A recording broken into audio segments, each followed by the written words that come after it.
saint of the Bloomsbury set, Virginia Wolff, and read by her to the students of a women's college at Cambridge in the autumn of 1928. Now, the lecture was published a little later as a book entitled A Room of One's Own. And down 60 years, it's been almost revered as a pioneer, dare I say, a seminal feminist tract. But that's not the way it was received at the time. I was at Cambridge then, and I had several women friends who attended Mrs. Wolff's reading. Now, her thesis was simple. To write fiction, she said, a woman should have a room of her own and £500 a year. Now, what struck my friends, perhaps it was a very dormant period of feminism, was the preposterous condition of £500 a year. In those days, that would have maintained a Cambridge undergraduate in comfort, all found, for 2 years, like saying that today, to write fiction, a woman should have an apartment of her own and $50,000 a year. Well, it's true the critics later, apart from raising an eyebrow at the bounty of £500, did comment on the campaigning tone of the lecture. Now, there's another thing. In 1928, there were two women's colleges, Girton and Newnham. They were just outside the town. They were no part of the university. The women were allowed to come to university lectures and to take university examinations. But socially, administratively, they were no part of the university. They were beyond the pale. Well, of course, all that has changed now since the Second World War. And even my own college, Jesus College, about as macho a habitation as existed on this planet, has gone co-ed. Now, just one other thing. Mrs. Wolff was not a professional, a practiced reader. She had a tremulous voice and an excessively genteel accent, and she read haltingly from the page, and there were 172 pages, a prolixity that disguised much of the brilliance and the mischief of her thesis. But here, artfully distilled, is that lecture as memorable as it might have been if Virginia Woolf had been as fine and funny an actress as Eileen Atkins. A Room of One's Own.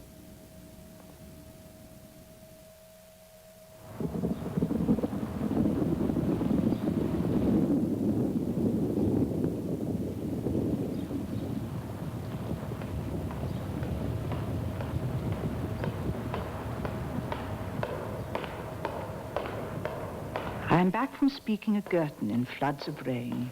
Starved but valiant young women, that's my impression. Intelligent, eager, poor, and destined to become schoolmistresses in shoals. I blandly told them to drink wine and have a room of their own. I felt elderly and mature, and nobody respected me. They were very eager, egotistical, or rather not much impressed by age and repute. Very little reverence or that sort of thing about.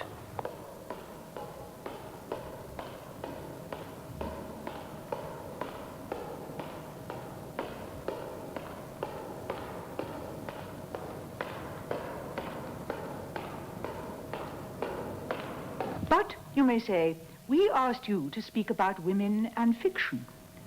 What has that got to do with a room of one's own? I will try to explain.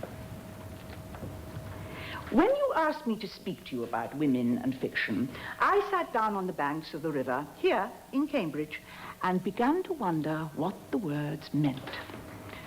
They might mean a few remarks about Fanny Burney, a few more about Jane Austen, a tribute to the Brontes with a sketch of Haworth Parsonage under snow, some witticisms, if possible, about Miss Mitford, a respectful allusion to George Eliot, a reference to Mrs. Gaskell. One would have done. But at second sight, the words seemed not so simple. The title Women and Fiction might mean, and you might have meant it to mean, women and what they are like, or women and the fiction they write, or women and the fiction that is written about them. Or it might mean that somehow all three are inextricably linked. And when I came to consider that this was the most interesting possibility, I soon saw that it had one fatal drawback. I should never be able to come to a conclusion. I should never be able to fulfill what I understand is the first duty of a lecturer, to hand you, after an hour's discourse, a nugget of pure truth, for you to wrap up between the pages of your notebooks and keep on the mantelpiece. All I can do is offer an opinion upon one minor point. A woman must have money and a room of her own if she is to write fiction. I was sitting on the banks of the river a week or two ago in fine October weather, lost in thought. The river reflected whatever it chose of sky and bridge and burning tree, and an undergraduate was poling his boat through the reflections. Women and fiction and the need to come to some conclusion bowed my head to the ground. There I might have sat, the clock round, lost in thought, when, you know the little tug? The sudden conglomeration of an idea at the end of one's line. It became all at once very exciting and important and set up such a tumult of ideas that it was impossible to sit still. Thus, I found myself walking with extreme rapidity across a grass plot. Instantly, a man's figure rose to intercept me. Nor did I first understand that the gesticulations of a curious-looking object in a cutaway coat and evening shirt were aimed at me. His face expressed horror and indignation. He was a beadle. I was a woman. This was the turf. There was the path. Only fellows and scholars are allowed here. The gravel was the place for me. Such thoughts were the work of a moment. As I regained the path, the arms of the beetle sank, his face regained its usual repose, and although turf is better walking than gravel, no very great harm was done. The spirit of peace descended like a cloud. For if the spirit of peace dwells anywhere, it is in the courts and quadrangles of Cambridge on a fine October day. As chance would have it, some stray memory of some old essay about revisiting Cambridge in the long vacation brought Charles Lamb to mind. Well, certainly he wrote an essay, the name escapes me, about seeing the original manuscript of one of Milton's poems there. Lycidas, perhaps. And Lamb wrote how it shocked him to think that any word of Lycidas could be different from what it is. But I amused myself by guessing which word it could have been that Milton had altered and why, when it suddenly occurred to me that the very manuscript itself, which Lamb had looked at, was only a few hundred yards away, and I could follow Lamb's footsteps across the quadrangle to the famous library where the treasure is kept. I was just opening the door which leads to the library when, as instantly, there issued like a guardian angel barring the way with a flutter of black gown instead of white wings, a deprecating, silvery, kindly gentleman who regretted in a low voice as he waved me back that ladies were only admitted to the library if accompanied by a fellow of the college or furnished with a letter of introduction. That a famous library has been cursed by a woman is a matter of complete indifference to a famous library. Venerable and calm, its treasures safe locked within its breast, it sleeps complacently and will, so far as I'm concerned, so sleep forever. Never will I wake those echoes. Never will I ask for that hospitality again, I vowed, as I descended the steps in anger. But the clock struck.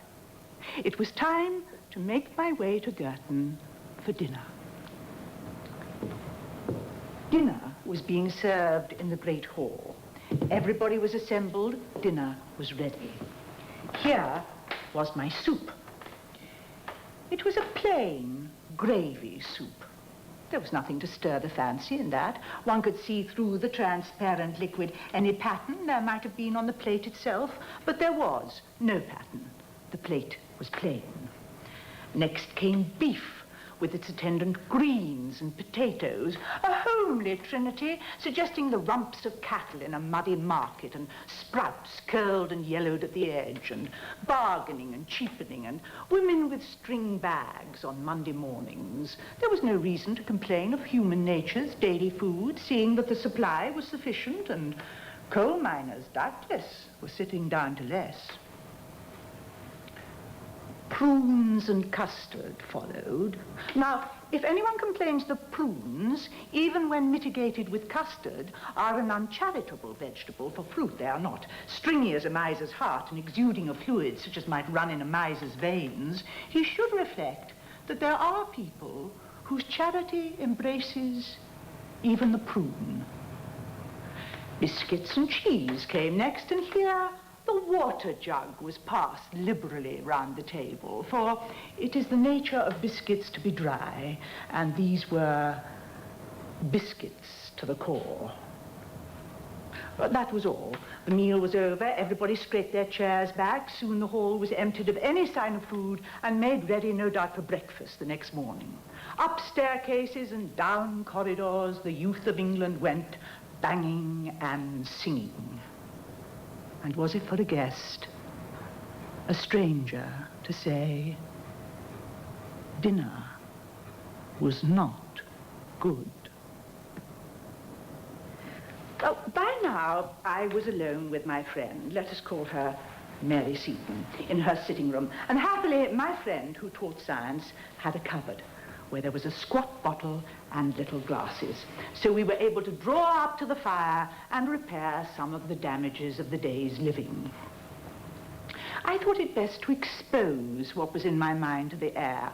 So I asked Miss Seton, this college, where we're now sitting, what lies beneath its gallant red brick and wild, unkempt grasses of the garden? What force lies behind that plain china off which we dined, and the beef, and the custard, and the prunes?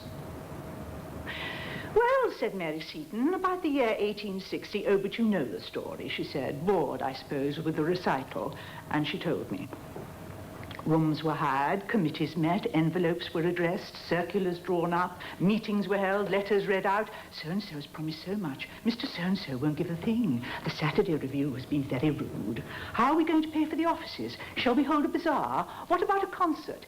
Can we get a pretty girl to sit in the front row? Can anyone get the editor of the Times to print a letter? Can we get Lady Thing to sign it? Lady Thing is out of town. Well, that was the way it was done, presumably, 60 years ago, and it was a prodigious effort.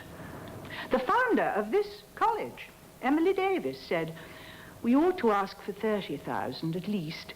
It is not a large sum, considering there is but one college of this sort for Great Britain, Ireland, and the colonies, and considering how easy it is to raise immense sums for boys' schools, but considering how few people really wish women to be educated at all, it is a very great deal. So, obviously, we cannot have wine and partridges and servants carrying tin trays on their heads, said my friend. We cannot have sofas and separate rooms. Every penny that could be scraped together was set aside for the building. The amenities will have to wait. And so we talked, standing at the window, looking down, as many thousands do every night, on the domes and towers of the famous city beneath us. The gentlemen's colleges look very beautiful, very mysterious in the autumn moonlight. The old stone looked white and venerable. I thought of all the books that were assembled down there, of the pictures of old prelates and worthies hanging in panelled rooms, of the painted windows and the fountains and the grass, of the quiet rooms looking across quiet quadrangles. And I thought, too, I must admit, of the admirable smoke and drink, of the deep armchairs and pleasant carpets, of the urbanity, the geniality, the dignity, which are the offspring of luxury, privacy, and space. Well, certainly, our mothers had not provided us with anything comparable to all this. Our mothers, who found it difficult to raise £30,000. No, there could be no doubt about it. For some reason or other, our mothers had mismanaged their affairs very gravely. Not a penny could be spared for amenities, for partridges and wine, for beadles and turf, for books and cigars, for libraries and leisure. To raise bare walls out of the bare earth was the utmost they could do. The inevitable sequel to that visit to Cambridge had started a swarm of questions in my mind which seemed to demand, unfortunately, a visit to the British Museum. Why did men drink wine and women water? Why was one sex so prosperous and the other so poor? What effect had poverty on fiction? What conditions are necessary for the creation of works of art? Well, one needs answers, not questions. And an answer can only be had by consulting the learned and the unprejudiced. And if truth cannot be found among the shelves of the British Museum, then where is truth? I wonder if you have any notion how many books are written about women in the course of 1 year. Have you any notion how many are written by men? Are you, young women, aware that you are perhaps the most discussed animal in the universe? For there was I, with notebook and pencil, proposing to spend a morning reading, and supposing that by the end of the morning I should have transferred the truth to my notebook. But I should need to be a herd of elephants to cope with all this. In despair, I ran my eyes up and down the long list of titles. Sex in its nature might well attract doctors and biologists, but what was much more difficult to explain was why sex, women that is, also attracts essayists, light-fingered novelists, young men with an MA degree, men with no degree at all, men with no apparent qualifications whatsoever, save that they were not women. Professors, schoolmasters, sociologists, clergymen, novelists, essayists, journalists, all chasing my simple and single question, why are women poor? Every page in my notebook was scribbled over with notes. The heading was Women and Poverty, but what followed was women, habits in the Fiji Islands of, weaker in moral sense than, South Sea Islanders' age of puberty among, attractiveness of, offered a sacrifice to, small size of brain of, less hair on the body of, love of children of, weaker muscles of, vanity of, Shakespeare's opinion of, Dr. Johnson's opinion of, and so on. How on earth could Samuel Butler write, wise men never say what they think of women? As far as I could see, wise men never say anything else.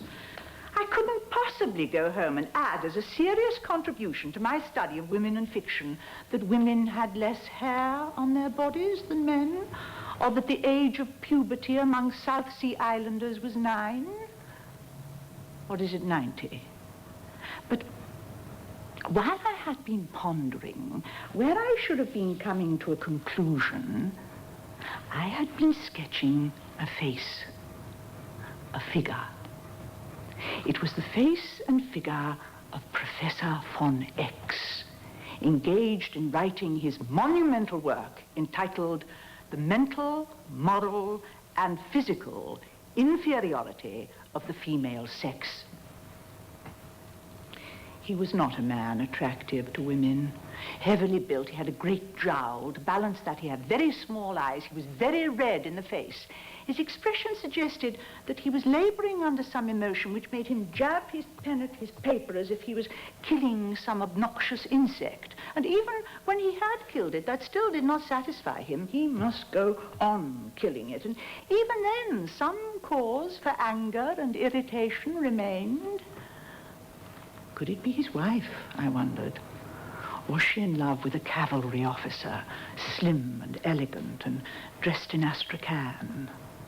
Or, to adopt the Freudian theory, had he been laughed at in his cradle by a pretty girl? For even in his cradle, I do not think the professor had been an attractive child. Anyway, for whatever reason, the professor was made to look very angry and very unattractive in my drawing. But why were all the professors angry?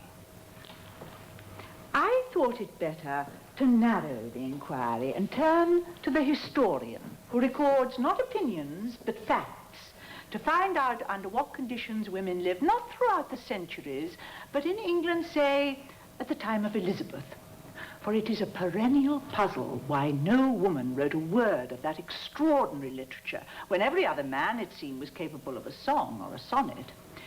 So I turned to Professor Trevelyan's History of England. Once more, I looked up women, found position of, and turning to the pages indicated, I come across this. Wife-beating was a recognized right of man and was practiced without shame by high as well as low. Similarly, the daughter who refused to marry the gentleman of her parents' choice was liable to be locked up, beaten, and flung about the room, without any shock inflicted on public opinion. Marriage was not an affair of personal affection, but of family avarice, particularly in the upper classes. Betrothal often took place while one or both parties were in the cradle, and marriage when they were scarcely out of the nurse's charge. Now, this passage refers to 1470, soon after the time of Chaucer. The next reference we have to the position of women comes some 200 years later, at the time of the Stuarts. It was still the exception for women of upper and middle class to choose their own husbands, and when the husband had been assigned, he was lord and master, so far as law and custom could make him. Yet even so, neither Shakespeare's women nor those of authentic 17th century memoirs seem wanting in personality and character. Well, certainly, if we consider it, Cleopatra must have had a way with her. Lady Macbeth, one would suppose, had a will of her own. Rosalind, one might conclude, was an attractive girl. Professor Trevelyan was speaking no more than the truth when he said that Shakespeare's women did not seem lacking in personality and character. Indeed, not being an historian, one might go further and say that women have burnt like beacons in the works of poets from the beginning of time. Clytemnestra, Antigone, Phaedra, Cressida, Desdemona, the Duchess of Malfi, Millamant, Becky Sharp, Anna Karenina, Emma Bovary, Hedda Gabler. The names flock to mind. Nor do they recall women lacking in personality and character. Indeed, if woman had no existence save in works of fiction written by man, one might imagine her to be a person of the utmost importance, very various, heroic and mean, splendid and sordid, infinitely beautiful and hideous in the extreme, as great as a man, some might think, even greater. But this is woman in fiction. In fact, as Professor Trevelyan points out, she was locked up, beaten, and flung about the room. So, a very queer, composite being thus emerges. Imaginatively, she is of the highest importance. Practically, she is completely insignificant. She pervades poetry from cover to cover. She is all but absent from history. In fiction, she dominates the lives of kings and conquerors. In fact, she was the slave of any boy whose parents forced a ring upon her finger. The most inspired words, the most profound thoughts fall from her lips. In literature, in real life, she could hardly read, could scarcely spell, and was the unique property of her husband. It's certainly a strange monster one makes up if one reads the historians first and the poets second. A worm winged like an eagle, the spirit of beauty in the kitchen, chopping up suet. But here am I asking why women did not write poetry in the Elizabethan age, and I'm not sure how they were educated, whether they were taught to write, whether they had sitting rooms, how many of them had children before the age of 21, what, in short, they did between 8 in the morning and 8 at night. Well, they had no money, evidently. According to Professor Trevelyan, they were married whether they liked it or not before they were out of the nursery. It would have been extremely odd, even on this showing, if one of them had suddenly written the plays of Shakespeare. And I thought of that old gentleman who is dead now, but was a bishop, who declared that it was impossible for any woman, past, present, or to come, to have the genius of Shakespeare. He wrote to the papers about it. He also told a lady who applied to him for information that cats do not, as a matter of fact, go to heaven, although they do have souls of a sort. How much thinking those old gentlemen used to save one. How the boarders of ignorance shrank back at their approach. Cats do not go to heaven. Women cannot write the plays of Shakespeare. Be that as it may, I cannot help agreeing with the bishop, at least in this, that it would have been impossible for any woman to have written the plays of Shakespeare in the age of Shakespeare. See, Shakespeare himself went very probably, his mother was an heiress, to the grammar school. There he may have learnt Latin and the elements of grammar and logic. He was, it is well known, a wild boy who poached rabbits, perhaps shot a deer, and had, rather sooner than he should have done, to marry a woman in the neighborhood who bore him a child rather quicker than was right. Now, that escapade sent him to seek his fortune in London. He had, it seemed, a taste for the theater. Tradition tells us he started by holding horses at the stage door. Soon he got work in the theater. He became a successful actor, living at the hub of the universe, meeting everybody, knowing everybody, practicing his art upon the boards and exercising his wit in the streets, and even gaining access to the palace of the Queen. But I like to imagine, since facts are hard to come by, that Shakespeare had a wonderfully gifted sister called Judith, let us say. She was as adventurous, as imaginative, as agog to see the world as he was. She was not sent to school. She had no chance of learning grammar and logic, let alone of reading Latin.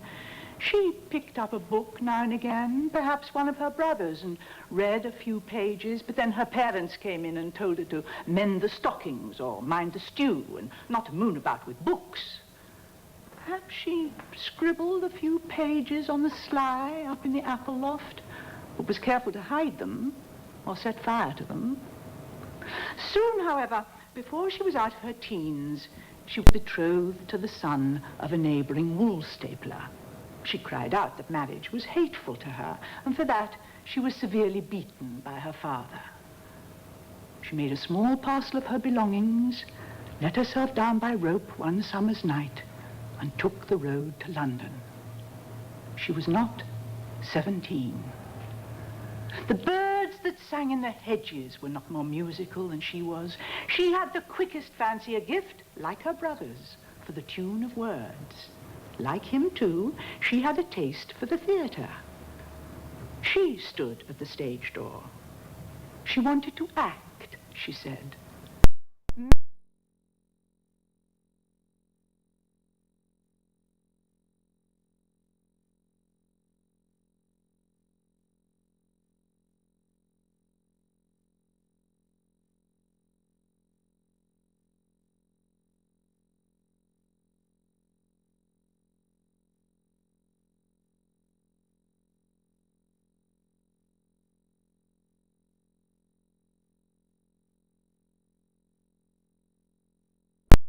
Lusted to feed abundantly upon the lives of men and women and the study of their ways.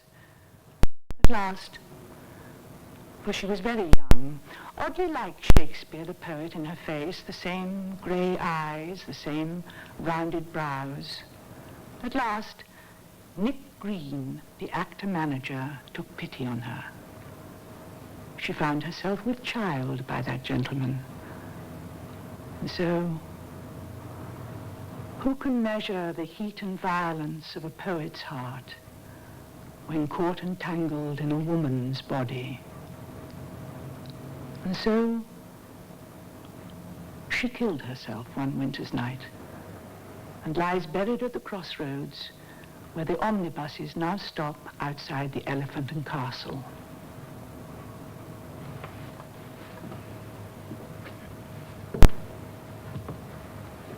That, more or less, is how I think the story would run if any woman in Shakespeare's day had had Shakespeare's genius. Oh, but for my part, no, I agree with the deceased bishop. It is unthinkable that any woman in Shakespeare's day should have had Shakespeare's genius. Yet genius of some sort must have existed among women, as it must have existed among the laboring classes. Now and again, an Emily Bronte or a Robert Burns blazes out and proves its presence. But it certainly never got itself onto paper.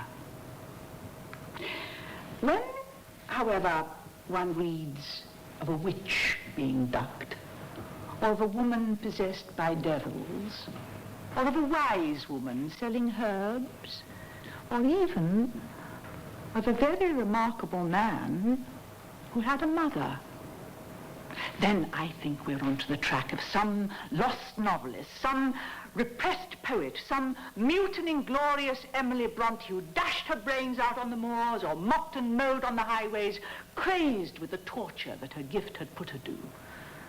Indeed, I venture to suggest that a nun, who wrote so many poems without signing them, was often a woman, and I suggest it was a woman who made the ballads and folk songs, crooning them to her children, beguiling her spinning with them along the length of a winter's evening. That may be true, it may be false, who can say? But what is true, it seems to me, is that any woman born with a great gift in the 16th century would certainly have gone crazed, shot herself, or ended her days in some lonely cottage outside the village, half witch, half wizard, feared and mocked at.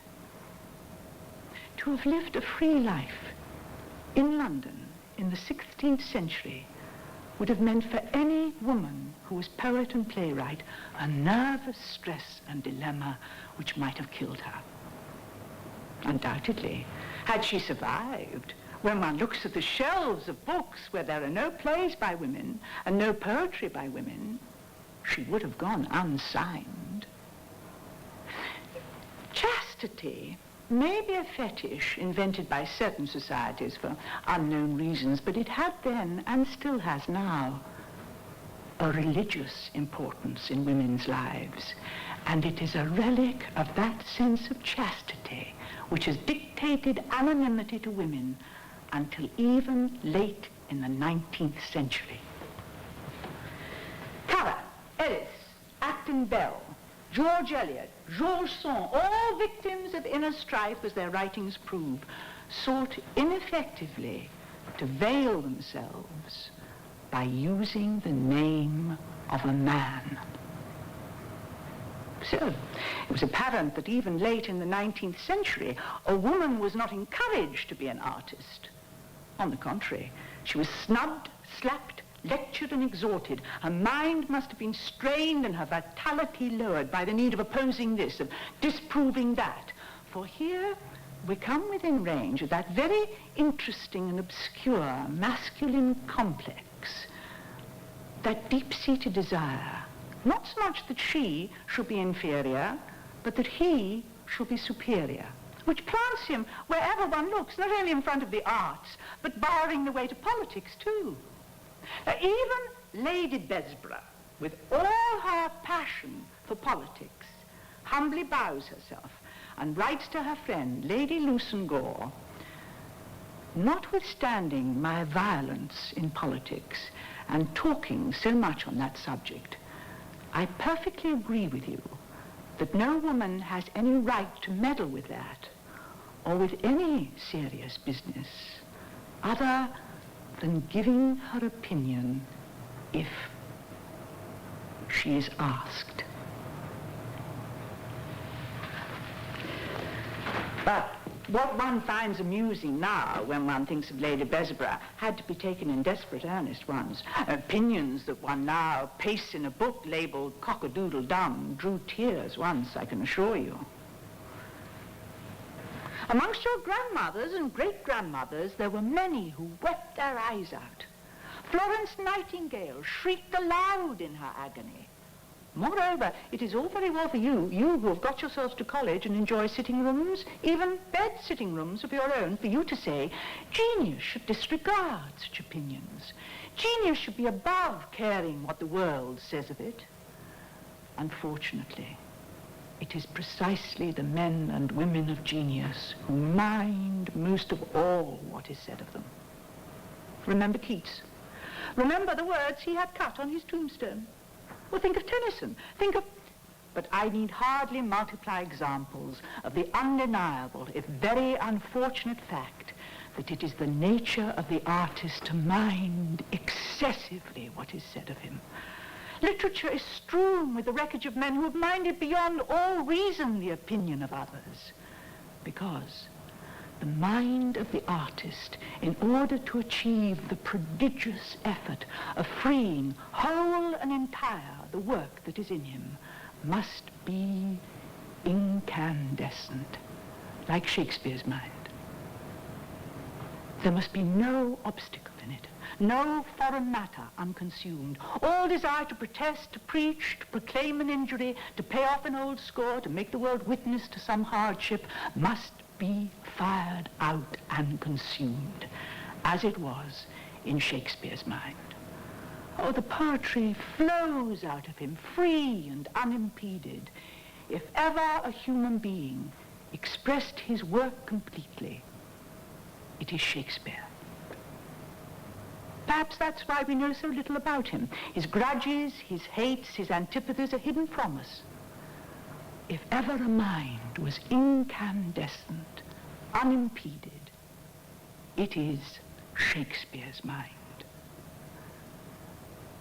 That one would ever find any woman in that state of mind in the 16th century was impossible. And now we turn a very important corner of the road. We come to Mrs. Aphra Behn, a woman forced by the death of her husband to earn her living by her wits.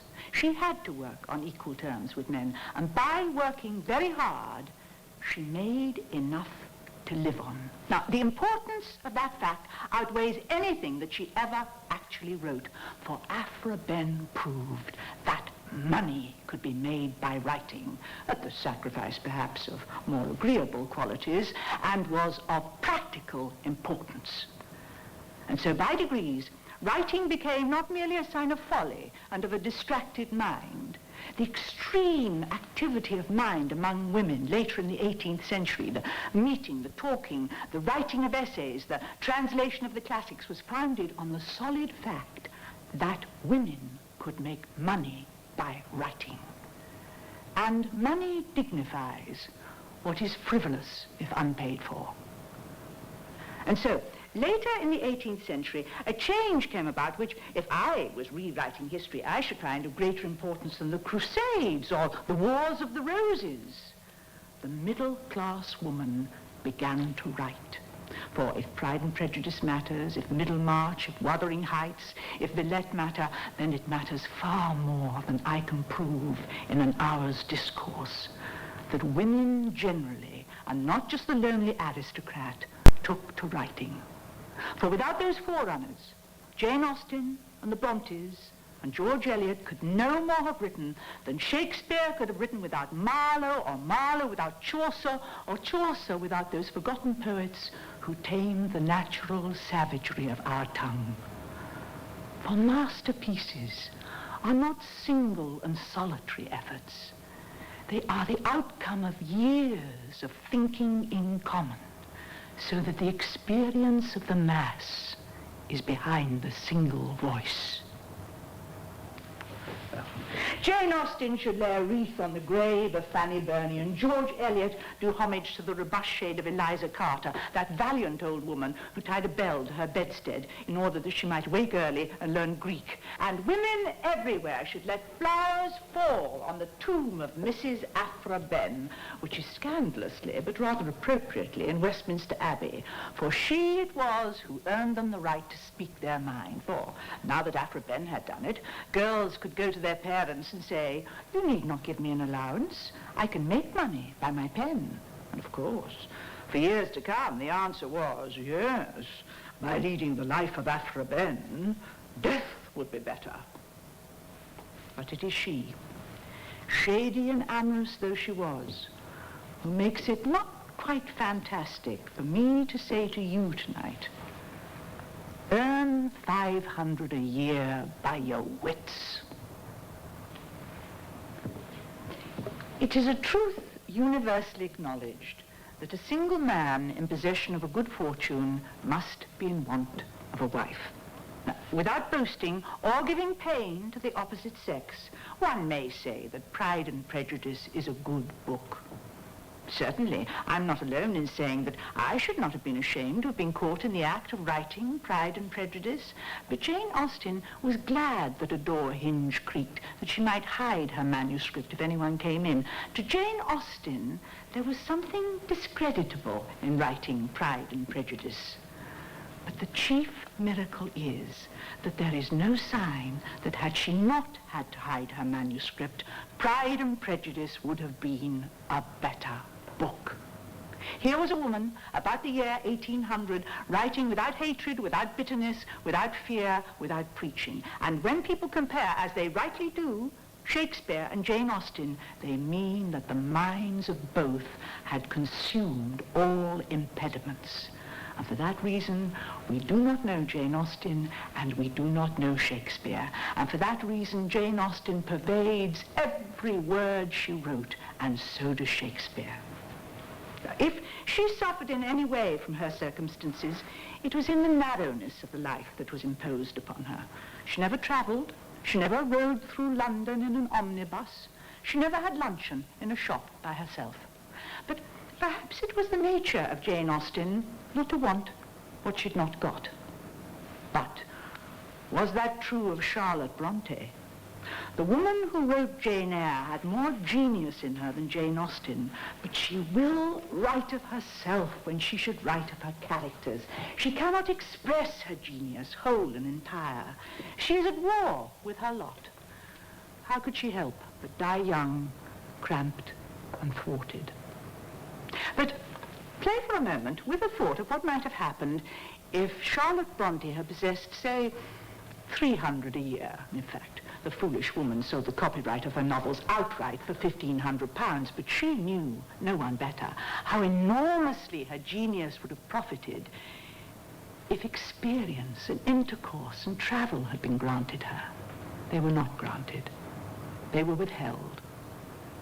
And I ask you to accept the fact that all those wonderful novels, Villette, Emma, Wuthering Heights, Middlemarch, were written by women with no more experience of life than could enter the house of a respectable clergyman.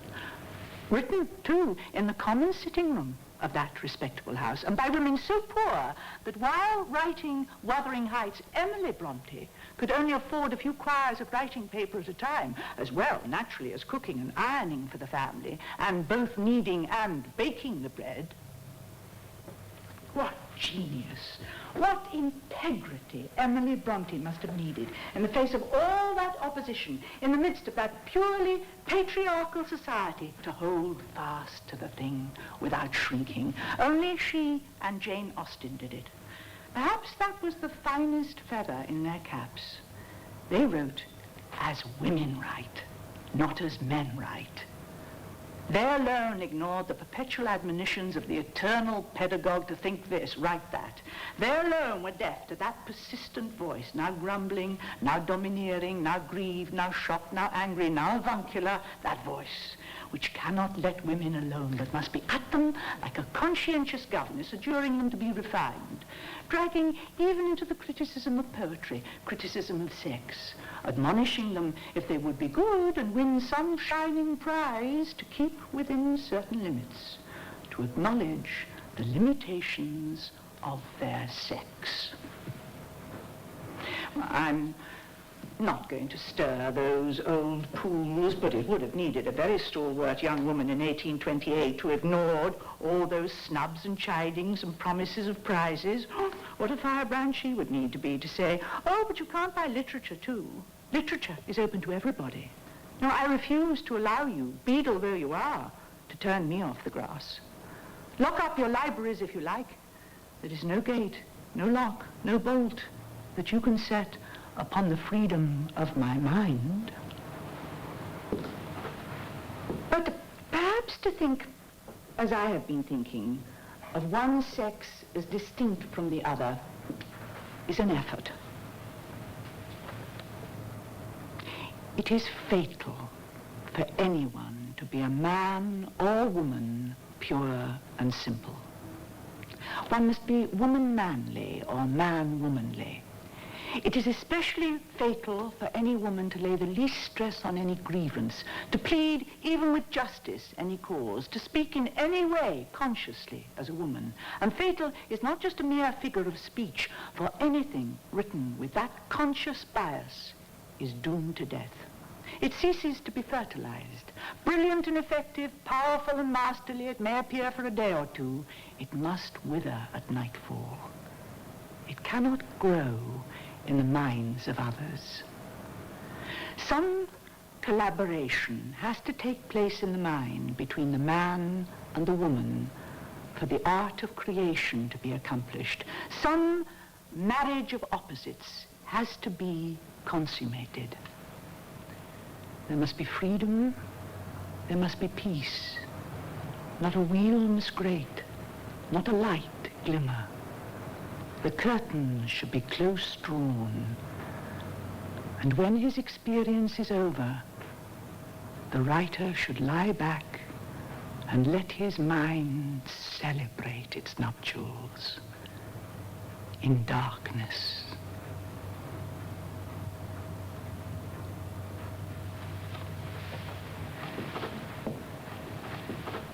Here I should stop, but the pressure of convention decrees that I should end with a peroration. When I rummage about in my mind, I can find no noble sentiments about being companions and equals and influencing the world to higher ends. All I find myself saying simply and prosaically is that it is more important, much more, to be yourselves than anything else.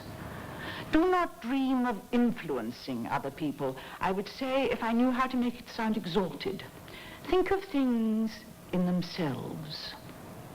Women are hard on women. Women dislike women, but I often like women. I like their unconventionality. I like their anonymity. What I particularly like about women, but are you not sick to death of the word? Well, I can assure you I am. So, let me adopt a sterner tone. Now, young women, please attend. The peroration is beginning. You are, in my opinion, disgracefully ignorant. You have never made a discovery of any sort of importance. You have never shaken an empire. You have never led an army into battle. The plays of Shakespeare and the symphonies of Beethoven are not by you, nor have you introduced the blessings of civilization to a barbarous race. What is your excuse? It is all very well for you to say, pointing to the streets and squares and forests of the globe, swarming with black and white and coffee-colored inhabitants, all busily engaged in traffic and enterprise and love-making. Well, we have had other work on our hands. I told you before, Shakespeare had a sister. She died young. Alas, she never wrote a word. She lies buried at the crossroads where the omnibuses now stop outside the Elephant and Castle. Now, it is my belief that this poet, who never wrote a word and lies buried at the crossroads, still lives.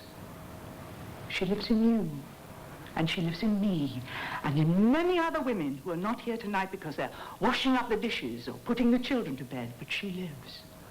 For great poets do not die. They are continuing presences.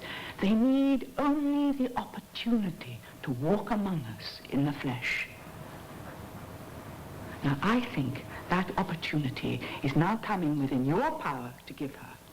For it is my belief that if we live another century or so, and I'm talking about the common life, the real life, not the little separate lives we live as individuals, if we have 500 a year, each of us, and rooms of our own, if we have the habit of freedom and the courage to write exactly what we think, if we escape a little from the common sitting room and see human beings not only in relation to each other, but in relation to reality, the sky, the trees, whatever it may be, if we look past Milton's deity, for no human being should shut out the view. If we face the fact, for it is a fact, that there is no arm to cling to, and that we go alone, and that our relationship is to the world of reality, and not only to the world of men and women, then that opportunity will come. And Shakespeare's dead sister will take up the body she has so often laid down, drawing her life from the lives of the unknown who were her forerunners. Like her brother before her, she will be born. Now, as for her coming without that preparation, without that effort on our part, without that determination that when she is born again, it will be possible for her to live and write her poetry, that we cannot expect, for that is impossible. But I maintain she will come if we work for her, and that to achieve that end, even in poverty and obscurity, is worthwhile. Literature is open to everybody. I refuse to allow you, beadle though you are, to turn me off the grass. Lock up your libraries if you like. There is no gate, no lock, no bolt that you can set upon the freedom of my mind.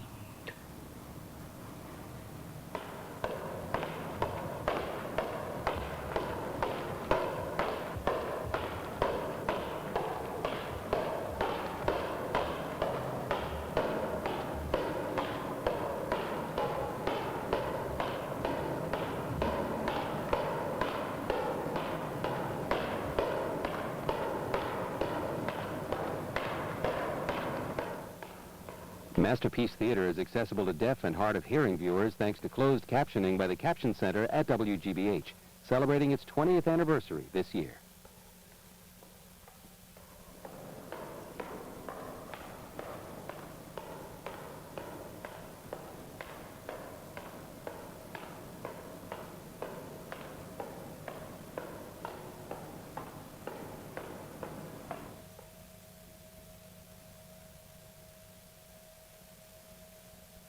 Masterpiece Theatre is made possible by a grant from Mobile Corporation, which invites you to join with them in supporting your local public television station.